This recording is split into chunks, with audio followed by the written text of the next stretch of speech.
Have you ever watched those nature documentaries where a herd of wildebeest are crossing the African plains? Thousands of animals moving together.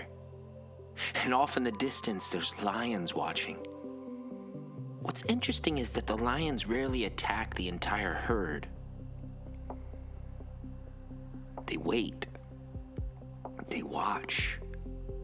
They look for the one that's drifting away, the one that's separated, the one that's isolated. Because what the lion can't accomplish against the group, it can often accomplish against the individual. And the story beneath the story is this: the enemy of your soul uses a very similar strategy. Welcome back to Highlighting the Way, and another episode of the story beneath the story. And today we're talking about something that affects marriages, friendships, churches, and even our personal walk with God: isolation. Peter writes in 1 Peter 5:8, "Be sober-minded, be watchful. Your adversary, the devil, prowls around like a roaring lion seeking someone to devour." Think about that imagery. Peter could have chosen many animals, but under the inspiration of the Holy Spirit, he chose a lion, a predator, a hunter, one that stalks and waits. One that looks for vulnerability, one that searches for separation. And isn't it amazing how often the enemy's first step isn't destruction, but it's isolation? He wants you isolated in your thoughts, isolated in your fears, isolated in your offense. He wants you isolated in your struggles. Because when you're isolated, the lies get louder. Fear gets bigger, temptation gets stronger, and the truth becomes harder to hear.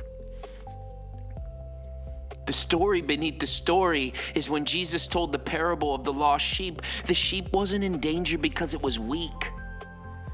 It was in danger because it was alone. The shepherd leaves the 99 and goes after the one. Why? Because distance creates vulnerability. The sheep separated from the flock become the easiest target. And sometimes that's exactly what happens to us. We get hurt, we get disappointed, we get offended, we get tired, and instead of moving closer to God and His people, we pull away. We stop calling, we stop praying with others, we stop showing up, and we isolate. And that's where the enemy wants us. So maybe today you've been carrying something by yourself. Maybe you've been convinced that nobody understands. Maybe you've been fighting a battle in isolation. Here's the truth: God never designed the sheep to travel alone. The enemy hunts in isolation, but healing often happens in connection. So reach out, call somebody, pray with somebody, get back into community. Because the lion waits for the one that drifts, but the shepherd is always looking for the one who comes home. Until next time, keep highlighting the way.